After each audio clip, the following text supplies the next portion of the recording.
아멘. 할렐루야. 인사하세요. 주님이 하십니다 하고 서로 인사합니다. 주님이 하십니다.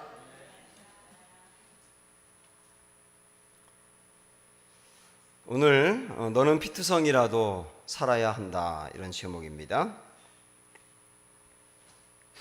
네, 어떤 장로님 가정에서 말을 키우고 있는데 이 말을 훈련을 잘 시켜가지고 이 말이 굉장히 신앙적으로 굉장히 좋은 말이 됐습니다.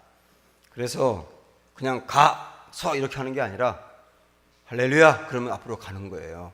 그리고 아멘 그러면 딱 서는 겁니다. 심각한 얘기 아니니까 저를 적대적으로 대하지 마시고 좀 부드럽게 대해주세요. 할렐루야 딱 그러면 가고요. 할렐루야 할렐루야 할렐루야 그러면 빨리 가고요. 할렐루야를 심하게 막 계속하면 막 뛰어갑니다. 이 아주 신기한 말이기 때문에 소문이 다 나서 목사님이 이 장로님 집에 가서 진짜 그런지 한번 내가 타봐야 되겠다 했습니다. 가서 말에 타고 올라서서 할렐루야 딱 그러니까 정말 가는 거예요. 아멘 그러니까 서는 거예요. 할렐루야 할렐루야 그러니까 좀 빨리 가는 겁니다. 할렐루야 할렐루야 할렐루야 그러니까 막 가는 겁니다. 너무 신기하잖아요. 그래서 너무 신나가지고 이 말을 타고 막 들판을 달립니다. 계속 할렐루야 할렐루야 할렐루야 계속 하니까 이 말이 막 정신없이 뛰어가는 겁니다. 계속 뛰어가는데 쓰고 싶은데 뭐라고 해야지 쓰는지를 까먹어 버린 거예요. 아멘이라고 해야 되는데 아멘이 생각이 안 나는 거예요. 그래가지고 계속 뭐라고 하지 하면서 막 생각하면서 가는데 벼랑 끝에 서게 된 거예요. 낭떠러지가 딱 나왔습니다. 조금만 더 가면 낭떠러지로 떨어지는 거예요. 그런데 여전히 생각이 안 나는 겁니다. 그래도 막 큰일 났다 싶어가지고 아무리 생각해도 안 되는 거예요. 그때 너무 다급한 나머지 이제 기도를 합니다. 하나님, 아무래도 뭐라고 해야 서는지를 생각이 안 납니다. 주님 기억나게 해주세요. 도와주세요. 아니면 이 말이 서게 해주세요. 예수님의 이름으로 기도합니다. 아멘. 그러니까 이 말이 딱 서는 겁니다. 근데 한 발만 더 갔으면 딱 낭떠러지 떨어지는 건데 바로 그 앞에 서게 된 거예요. 아, 아멘이었지. 너무 감사하다. 이렇게 서게 해서 감사하다. 너무 감사해요. 할렐루야. 딱 그랬더니 지금까지 계속 떨어지고 있다는 얘기가 있어요. 이렇게 우리 인생도 때로 살다 보면 벼랑을 만날 때가 있습니다. 여러분 벼랑 경험해 보지 않으셨어요? 어떤 사람은 건강의 벼랑을 경험합니다. 병원에서 진단을 받고 왔는데 얼마 살지 못한다고 말합니다. 야, 내 인생이 정말 이렇게 끝나는 건가? 이런 생각을 하면 기가 막히거든요. 어떤 사람은 물질의 벼랑 끝을 경험합니다. 파산 신고를 해야 될 때가 있고요. 아직까지 미래를 위해서 쓸 돈을 모아놓지 못했는데 실직을 할 때도 있습니다. 보증을 잘못 써서 수없이 많은 돈을 벌어도 보증을 썼기 때문에 빚으로 갚아야 합니다. 어떤 때는 당장 내 아이 다음 학기 등록금을 내야 하는데 그 등록금이 준비가 안 되는 거예요. 이게 물질의 벼랑 끝입니다. 어떤 사람들은 인간관계 벼랑 끝을 경험할 때도 있습니다. 부부가 함께 사는데 대화가 끊어진 지 오래됐어요. 자녀와도 함께 있는데 자녀는 엄마 아빠를 너무나 싫어하고 수시로 집을 나갑니다. 직장에서는 아주 중요한 사람과의 인간관계가 무너졌기 때문에 아침마다 출근하려고 하면 스트레스 때문에 뒷목이 뻣뻣해집니다. 교회에서조차 심지어는 교우들 간의 인간관계가 끊어져서 교회에서도 행복하지가 않아요. 어떤 사람은 신앙의 벼랑 끝에 서기도 합니다. 어떤 문제로 인해서 교회에 대해서 실망하거나 교회에서 점점점 멀어지는데 교회에서만 멀어지는 것이 아니라 신앙도 막 멀어집니다. 그러다가 어떤 사람은요, 한 주 빠지고 두 주 빠지다가 나중에는 자꾸 빠지다 보니까 내가 이제 교회를 그만 접어야 할까? 이런 생각까지 들기도 합니다. 어떤 가정은 내 식구들이 주님을 제대로 믿질 않아요. 그래서 그 식구들이 주님을 잘 믿도록 기도하고 그렇게 권면했는데 아무리 이야기도 마음이 열리지가 않아요. 어떤 사람은 주님을 믿으면서도 반복적인 죄에 넘어집니다. 중독적인 죄에 넘어집니다. 결심을 하고 각오했는데 또 상황이 되면 넘어집니다. 넘어지고 나면 늘 하나님 앞에 죄송합니다. 이런 것들이 전부 다 신앙적인 벼랑 끝이라고 볼 수 있습니다. 어떤 청년들은 미래 자체가 벼랑 끝이에요. 도무지 취직이 안 됩니다. 취직하기 위해서 쓴 이력서만 해도 셀 수가 없어요. 그러다 보니까 점점점 집안에 갇히게 되고, 친구들 만나는 거 싫고, 친구들은 월급을 받아서 만난다고 하는데 나에게도 그런 날이 올 건가 생각하면 막막하고, 그래서 그랬는지 요즘 청년들을 두고 3포 세대라고 하는 말이 나오지 않습니까? 연애 포기, 결혼 포기, 결혼한 사람도 출산 포기. 그것이 더해져서 요새는 5포 세대라고 하는 말이 나왔는데, 내 집 마련 포기, 인간관계 포기. 그리고 어떤 사람은 여기에 2개를 더해서 7포 세대가 됐다고 하는데, 꿈과 희망까지 포기했다, 그런 얘기해요.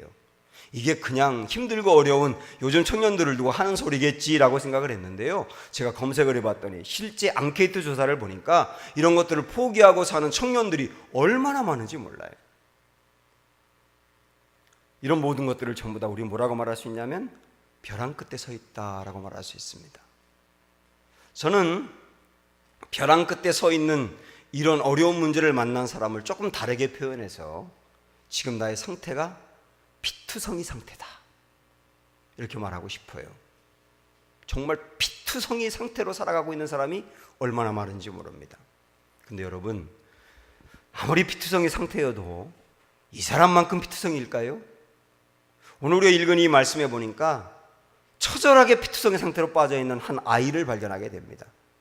먼저 우리 4절 5절 말씀 한번 볼까요? 시작. 내가 난 것을 말하건대 내가 날 때에 내 배꼽줄을 자르지 아니하였고 너를 물로 씻어 정결하게 하지 아니하였고 내게 소금을 뿌리지 아니하였고 너를 강보로 싸지도 아니하였나니 아무도 너를 돌보는 이 중에 한 가지라도 내게 행하여 너를 불쌍히 여긴 자가 없었으므로 내가 나던 날에 내 몸이 천하게 여겨져 내가 들에 버려졌느니라.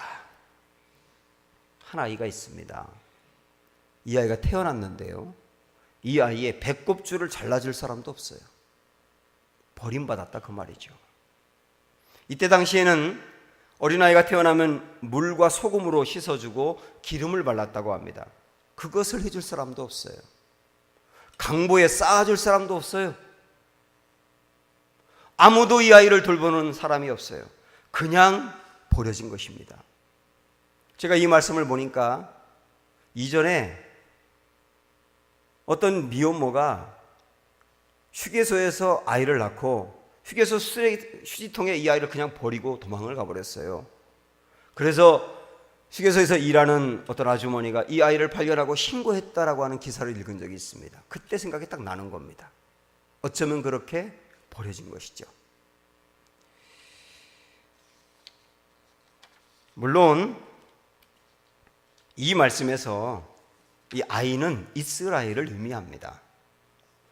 그리고 이 아이를 발견한 분은 하나님을 의미합니다.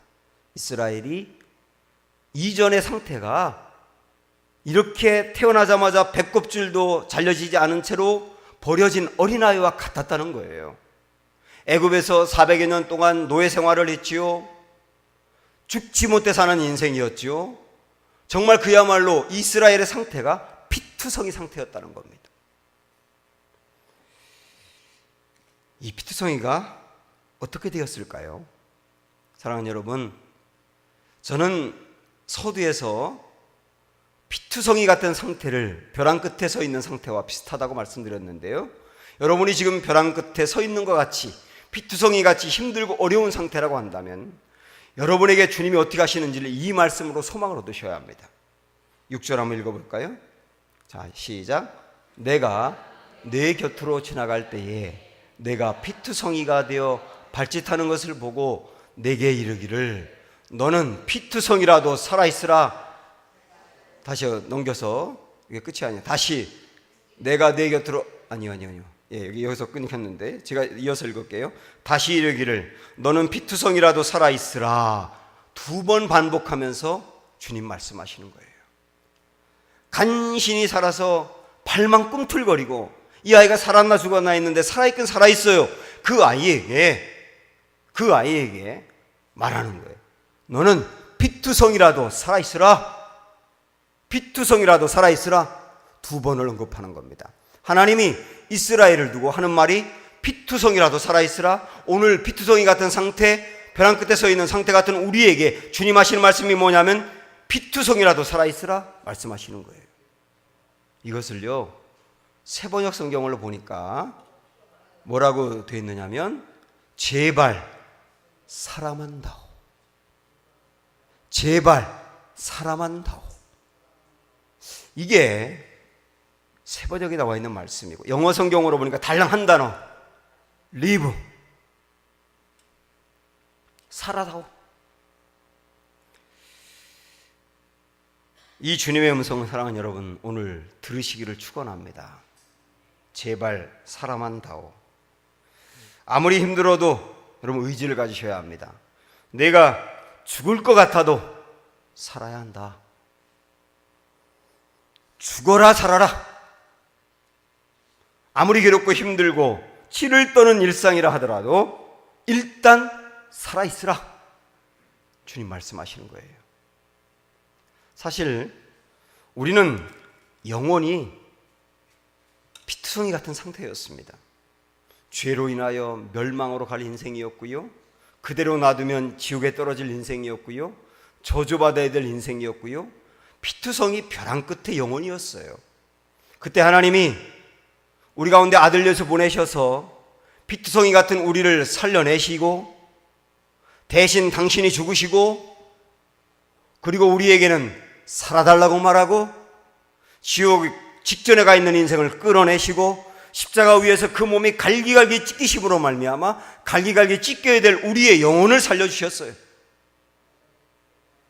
자기 아들을 아끼지 아니하시고 우리 모든 사람을 위해서 내주시니가 어찌 그 아들과 함께 우리에게 모든 것을 주시지 아니하시겠느냐. 이렇게 말씀하신 분이 주님이십니다. 여러분, 우리는 그동안에 이 주일 낮 시간 통해서 복음을 영화롭게 하라라고 하는 제목으로 말씀을 나누었습니다. 그동안에 드렸던 말씀을 간략하게 요약을 하면 심판을 받아야 마땅한 우리를 위해서 우리 하나님이 아들 예수 보내셨고 그 아들 예수께서 십자가에서 우리를 위해서 죽으심으로 우리가 살아났다. 근데 그 은혜만 받은 것이 아니고 우리를 살리신 주님께서는 우리에게 성령을 보내셔서 우리 마음에 있게 하셨다. 지금 성령님은 내 안에 계신다. 내 안에 계시면서 예수님을 닮아가게 하고 그 다음에 열매를 맺게 하고 죄를 끊어내게 하고 그러면서 내 안에서 그분이 행하신다. 그래서 내가 노력해서 열매를 맺으려 하지 말고 그분이 일하시도록 하라. 그래서 우리 서로 인사했었죠. 주님이 하신다라고요. 여기까지 우리가 보았었습니다. 그 다음에는 복음으로 인해서 우리가 살아났다고 한다면 사랑하는 여러분, 이제는 어떻게 살아야 되느냐면 복음으로 살아야 합니다. 예수 그리스도의 능력과 은혜로 우리가 살아났다고 한다면 이 믿음이 있을 뿐만 아니라 믿음으로 살아야 합니다. 복음으로 산다는 거하고 믿음으로 산다는 것은 무엇을 의미하느냐면 내 안에 계신 예수 그리스도를 의지해서 어떤 절망스러운 상황에서든지 무너지지 않는 게 복음으로 사는 거예요. 그 다음에 어떤 험악한 상황에서도 믿음으로 전진해 나가는 게 바로 믿음으로 사는 거예요. 이제는 우리는 복음으로 살고 믿음으로 살아야 될 단계로 와 있는 겁니다. 그러면 주님은 왜 피투성이 같은 상태에 빠져 있는 사람들에게, 벼랑 끝에 있는 인생들에게 제발 사랑한다오, 피투성이라도 살아라 라고 말씀하실까요? 왜 그러냐면 주님이 살려주실 것이기 때문입니다. 살아야 될 길이 있기 때문입니다. 다시 한번 읽어보세요. 7절 8절 말씀 봅니다. 시작. 내가 너를 들에 풀같이 많게 하였더니 내가 크게 자라고 심히 아름다우며 유방이 뚜렷하고 내 머리털이 자랐으나 내가 여전히 벌거벗은 알몸이더라. 내가 내 곁으로 지나며 보니 내 때가 사랑을 할 만한 때라. 내 옷으로 너를 덮어 벌거벗은 것을 가리고 내게 맹세하고 언약하여 너를 내게 속하게 하였느니라. 나 주 여호와의 말이니라. 여러분, 왜 피투성이라도 살아야 되는지 이 말씀에 명백히 나와 있습니다. 맨 끝에 보면 나 주 여호와의 말이니라. 성경에 이런 표현이 많이 있지 않습니까? 나 주 여호와의 말이니라 라고 하는 표현은 하나님이 특별히 강조하시는 말씀이에요. 지금 뭐라고 강조할까요? 하나하나 다시 앞에서부터 여러분 보세요. 앞에 뭐라고 나와 있냐면 스크린 앞으로 돌리시고 내가 너를 들의 풀같이 많게 하였더니, 이 말은 뭐냐면 피투성이 상태인 그 아이를 건져내서 하나님이 그 아이를 키워내서 들의 풀같이 많게 했다는 말은 성장시켜서 어른이 되게 했다 그 말입니다. 그 다음에는 내가 크게 자라고 심히 아름다우며 유방이 뚜렷하고 내 머리털이 자랐으나, 이 말은 뭐냐면 이 아이가 너무나 아름다운 여인으로 성장했다 그 말입니다. 그래서 이 말씀을 세번역에서는 너는 보석 중에서도 가장 아름다운 보석이다 라고 표현하고 있어요. 아주 예쁘게 아름답게 어엿한 처녀로 자라났다 그 말입니다. 그 다음에는 내가 여전히 벌거벗은 알몸이더라. 이 말은 뭐냐면 이 여인이 다 큰 처녀가 되었는데 옷을 입지 않고 다닌다는 말이 아니고 벌거벗은 알몸이더라 그 말은 결혼하지 않은 사람이란 뜻입니다. 그 다음에 내 때가 사랑을 할 만한 때라라고 하는 말은 뭐냐면 이제는 결혼 정년기가 되어서 결혼할 때가 되었다 그 말이에요. 그 다음에 내 옷으로 너를 덮어 벌거벗은 것을 가리고, 이 말은 뭐냐면 하나님이 이 아이와 결혼했다라고 하는 개념으로 표현하고 있는 겁니다. 왜 우리 룻기에 보면은 보아스에게 룻이 사랑 고백을 하면서 당신의 옷자락으로 나를 덮으소서 이런 말이 나와 있지 않습니까? 그 말은 나와 결혼해달라는 뜻이거든요. 이때 당시의 문화로 내 옷자락으로 당신을 덮을게요 라고 말하면 결혼하겠다는 의미로 청혼을 하는 것입니다. 그래서 여기 이 말씀도 하나님이 다 성장하고 너무나 아름다운 처녀인 이 사람과 결혼하고 싶다라고 하는 거죠. 그 다음에는 내게 맹세하고 언약하여 너를 내게 속하게 하였느니라. 이 말은 이미 결혼하여서 서로가 하나 된 관계가 되었다라고 말씀하는 겁니다. 여러분 여기서 이걸 보셔야 합니다. 이 아이가 버려져서 벌거벗은 상태로 피투성이 상태로 있을 때 이 아이가 과연 어떻게 자랄까? 이 아이가 살아날까? 살아나더라도 제대로 살까? 이런 상태였습니다마는 하나님이 이 아이를 키웠어요. 성인이 되게 했어요. 어엿한 처녀가 되었어요. 너무나 아름다운 모습이 되었어요. 하나님이 결혼하고 싶고 반할 정도로 아름답게 변했어요. 그리고 하나님이 그 아이와 결혼해서 가정을 이루고 싶어 하세요. 이 말은 무엇입니까? 아무리 피투성이 같은 상태, 벼랑 끝에 서 있는 상태라 하더라도 하나님이 그 아이를 살려내시고 우리를 살려내셔서 하나님의 신부가 되게 하고 싶다는 뜻이에요. 여러분 왜 살아야 합니까? 왜 힘들고 어려워도 버텨내야 합니까? 그래야 될 이유는 하나님 우리를 살리시기 때문이에요. 태어나면서부터 38년 동안 걸어본 적이 없는 사람이 있었습니다. 완전히 벼랑 끝의 인생이고 피투성이 같은 상태죠. 근데 하나님이 이 사람을 살려내십니다. 소경거지 바디메오라고 하는 사람이 있었습니다. 소경인데다가 거지였어요. 벼랑 끝의 인생이었어요. 그래서 구걸하고 살아요. 자기가 눈을 뜰 거라고는 거의 기대하지 않아요. 그런데 주님이 이 사람에게 곁에 가셔서 이 사람도 끝내 살려내십니다. 사마리아 성에 한 우물가에 여인이 있었습니다. 이 여인은 남편이 5이나 있었고 지금 6번째 남자하고 사는 겁니다. 한 남자하고 처음 살 때는 기대를 했지만 그런데 어떤 이유로 인해서 싸우고 헤어졌습니다. 2번째 남자하고 기대하면서 이제는 행복하겠지 했는데 그 남자는 자기를 이용하고 떠나가 버렸습니다. 3번째 남자하고 또 이제는 될까 하고 살았는데 역시 너무나 차이가 많이 나서 또 헤어졌습니다. 그렇게 5명과 헤어졌고 6번째 남자와 사는 거예요. 그래서 이 남자도 남편이라고 생각하지 않아요. 언제 떠날지 몰라요. 이 여인은 그야말로 피투성이 상태예요. 이 여인은 그야말로 벼랑 끝에 있는 인생이에요. 아무런 희망이 없어요. 근데 우리 예수님이 끝내 그 여자도 살려내십니다. 여러분 욥을 생각을 해보십시오. 욥처럼 상상할 수 없는 구렁텅이에 빠져 있는 사람이 또 있었을까요? 그렇게 어마어마하게 소문날 정도로 부자였던 사람이 한순간에 알거지가 됐습니다. 부자가 망해도 3년은 간다고 하는데 이 부자 욥은 망했는데 3년은커녕 망하자마자 그냥 알거지가 되어버렸어요. 자녀가 10명이었는데 한순간에 태풍이 불어가지고 집이 무너지는 바람에 10명이 그 자리에서 즉사했습니다. 자녀 1명이 죽어도 가슴에 묻고 평생을 잊지 못하는데 10명을 한꺼번에 잃어버렸어요. 사는 게 절대 삶이 아닙니다. 재산을 잃어버리고 자녀도 다 잃어버려도 건강만 있다면 재기할 가능성이 있는데 이 욥은 건강마저 잃어가지고 온몸에 피부병이 생겨가지고 기와 조각으로 그 몸을 긁어야 될 정도입니다. 진짜 여러분 고통스러운 게 뭔지 아세요? 아픈 거, 쑤신 것보다 제일 고통스러운 게 가려운 거거든요. 그 고통으로 질병을 앓고 있습니다. 그래도 이것도 없고 저것도 없고 다 없어도 그래서 옆에서 격려해주고 지지해줄 만한 가족이 있으면 되는데요, 이 욥의 아내는 남편에게 이래도 당신이 하나님 믿을 거예요? 차라리 하나님 저주하고 떠나세요. 그러면서 이 여인도 집을 떠나가 버리고 말았어요. 덩그러니 이 집에 고통당한 병든 욥 혼자만 남아 있습니다. 친구들이 찾아옵니다. 그 친구들이 위로가 될까 했는데 친구들은 불난 집에 부채질하는 것처럼 욥아, 내가 이런 고통을 당한 것을 보면 엄청나게 큰 죄를 지었지, 그거 회개해야 돼, 이렇게 정죄를 하고 있습니다. 의지할 때 아무데도 없고 의지할 사람도 아무데도 없고, 한마디로 이야기해서 이 욥은 피투성이 상태예요. 벼랑 끝에 인생이에요. 한 발만 더 가면 그냥 죽음이에요.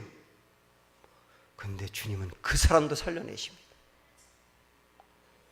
사랑하는 여러분, 오늘 주님이 피투성이 상태인 우리에게 제발 사랑한다오, 피투성이라도 살아야 한다 라고 우리에게 말씀하신 이유가 뭔지 아세요? 주님이 살릴 것이기 때문입니다. 살아날 길이 있기 때문입니다. 절대로 여러분 절망하시면 안 돼요. 저희 아버지는 39살 나이에 암 말기 환자였습니다. 12지장 암 말기 판정을 받아서 병원에서 2-3달 정도만 사실 거라고 말씀하셨습니다. 제가 초등학교 3학년 때입니다. 그때 아버지가 갑자기 배가 너무 아파가지고 배를 움켜쥐면서 자녀들이 보지 않는 데서 막 우셨던 장면이 지금까지 생각이 나요. 막 거기를 움켜쥐고 울고 어떤 때는 막 너무 힘들고 아파서 떼굴떼굴 구르시더라고요. 그런 아버지가 어느 날 없어지셨습니다. 그래서 엄마에게 물어봤더니 기도원을 갔다는 거예요. 우리 아버지가 그때 당시 장로였습니다. 아주 일찍 장로님이 됐어요.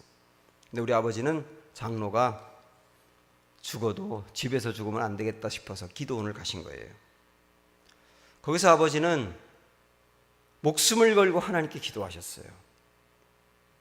제발 나를 좀 살려달라고. 우리 누나가 중학생이었고요, 형이 초등학교 5학년, 제가 초등학교 3학년, 제 동생이 그때 5살이었습니다. 이 4자녀를 놓고 가면 가뜩이나 어려운 집에 어머니가 이 4자녀를 키울 수가 없잖아요.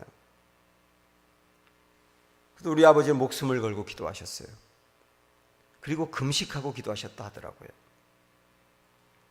한참 시간이 지나서 아버지가 집에 오셨습니다.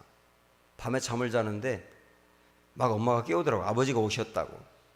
그래서 눈을 떠가지고 눈을 비비고 들어오는 아버지를 딱 보는 순간 아버지의 얼굴은요, 새꼬챙이보다 말랐더라고요. 그런데 그 얼굴에서 광채가 나는 것을 봤습니다. 옛날에 선물을 들고 가려고 그러면 사과나 배 같은 거 이렇게 실 같은 거로 엮어가지고 들고 다니는 거 있잖아요. 그거 들고 계시더라고요. 그 장면이 지금도 생생해요. 그때 나으셨어요. 그리고 우리 아버지가 올해 80세이십니다.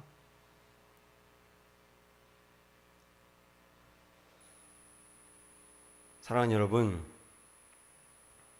지금까지 여러분이 살아오면서 벼랑 끝을 경험하셨겠고, 또 앞으로 우리가 살다 보면 또 다른 벼랑 끝을 만나게 될지도 모릅니다. 그러나 분명히 이 말씀 기억하십시오. 피투성이라도 살아야 한다. 왜냐하면 하나님이 살려주실 것이기 때문이다. 사랑하는 여러분, 그래서 우리는 어떤 상황에서도 절대로 절망하시지 마시고 어떤 벼랑 끝을 만났더라도 주님을 붙드셔야 합니다. 주님에 대한 기대를 놓으시면 안 되고요, 주님께 붙어 있어야 합니다. 사력을 다해서 주님께 붙어 있어야 합니다. 어떤 때는 내가 결심하고 또 죄에 무너지고 결심하고 또 죄에 무너져서 나 자신이 너무나 싫고 내가 이런 상태로 교회의 중직자라고 할 수 있는가? 내가 이런 상태로 목회자라고 할 수 있는가? 내가 이런 상태로 교회학교 교사라고 할 수 있는가? 이렇게 내 자신에 대해서 너무나 절망할 때가 있습니다. 죄악의 벼랑 끝에 설 때가 있어요. 그때 여러분 이 말씀을 생각하셔야 됩니다. 요나가 하나님이 니느웨로 가서 복음을 전하여서 니느웨 백성들을 살려내라 라고 하는 말씀하셨는데 다시스로 갔잖아요. 전혀 반대편 쪽으로 도망을 갔지 않습니까? 가다가 배가 풍랑을 만나게 되고, 이때 당시의 사람들은 배가 풍랑을 만나면 배 안에 탄 사람 중에 누가 큰 죄를 지은 사람이 있다고 판단했습니다. 그래서 제비를 뽑았더니 요나가 나왔어요. 요나가 실토합니다. 내가 이러이러해서 이 배가 풍랑을 만난 겁니다. 나를 들어서 바다로 던지세요. 바다로 던졌습니다. 이제 끝입니다. 벼랑 끝도 아니에요. 벼랑 끝도 더 넘어갔어요. 그런데 하나님이 굉장히 큰 물고기를 준비하셔서 요나를 삼키게 하세요. 그리고 요나가 그 물고기 뱃속에서 회개하는 장면이 요나서 2장의 내용입니다. 여러분 그 내용 중에 오늘 우리가 마음에 꼭 새겨야 될 부분이 있어요. 먼저 2절 말씀 볼까요? 3절 말씀, 요나가 회개합니다. 시작. 주께서 나를 깊음 속의 바다 가운데에 던지셨으므로 큰 물이 나를 덮었고 주의 파도와 큰 물결이 다 내 위에 넘쳤나이다. 자기의 죄 때문에 이런 고난을 당하는 거라고 인정하고 회개합니다. 그런데 그 다음 4절 말씀 보십시오. 시작. 내가 말하기를 내가 주의 목전에서 쫓겨났을지라도 다시 주의 성전을 바라보겠나이다 하였나이다. 주의 목전에서 쫓겨났을지라도 내가 다시 주의 성전을 바라보겠나이다.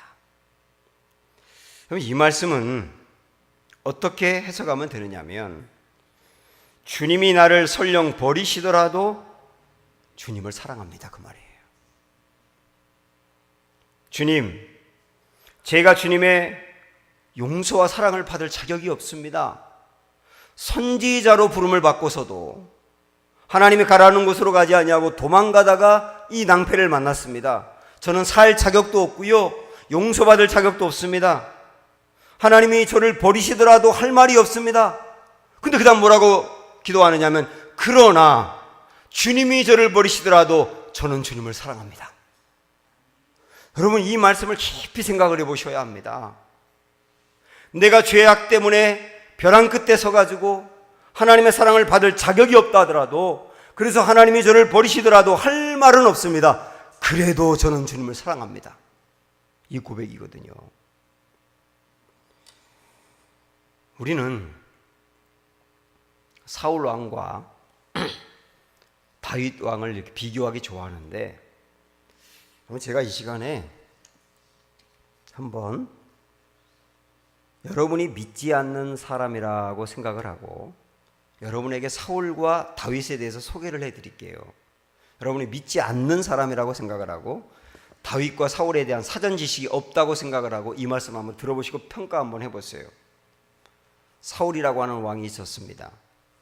이 사람은 이스라엘의 1대 왕인데, 이 사람은 처음에 왕이 될 때는 상당히 겸손했지만, 그러나 왕이 되고 난 다음에 욕심이 생겼고, 그리고 다윗이 인기가 높다 보니까 다윗을 미워하는 마음이 생겨서 다윗을 죽이려고 혈안이 되었습니다.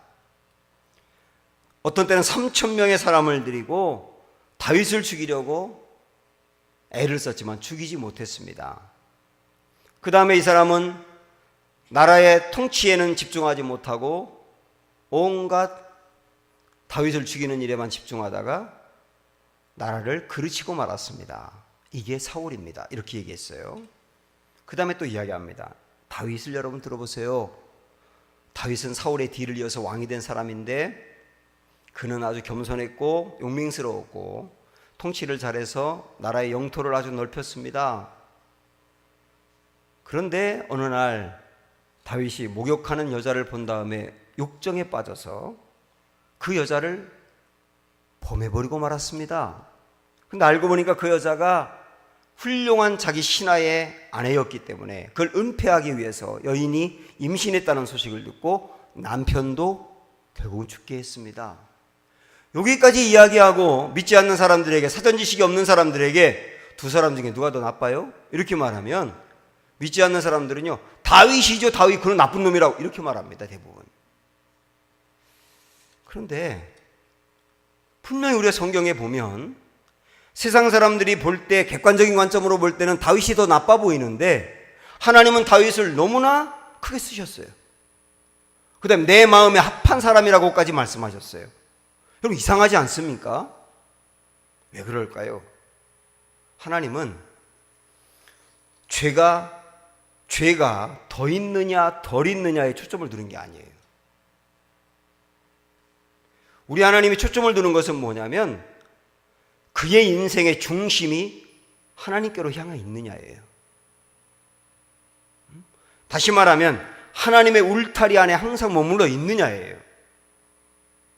다윗은 흉악한 죄에 넘어진 적이 있었지만 중심은 하나님께로 향해 있었습니다.